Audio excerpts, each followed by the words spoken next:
যিশু নীলাঞ্জনার বিচ্ছেদ নিয়ে মুখ খুলল রচনা বন্দ্যোপাধ্যায়। বিস্তারিত জানতে ভিডিওটি দেখুন।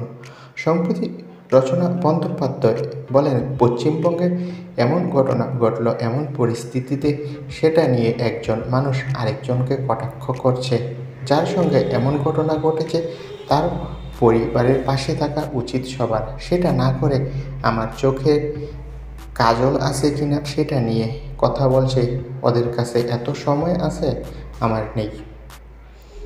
আমি এর বিচার চাই, দোষীদের ফাঁসি চাই।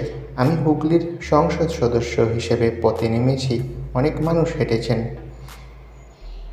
এটা দরকার ছিল।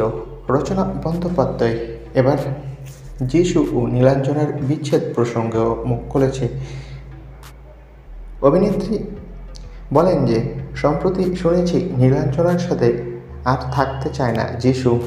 রচনা বন্দ্যোপাধ্যায় বলেন, যিশু আমার খুব কাছের মানুষ, ওকে আমি বলবো যে ও যাতে নীলাঞ্জনার সাথে যত মান অভিমান ভুল বোঝাবুঝি আছে সেটা যাতে মিটিয়ে নেয়।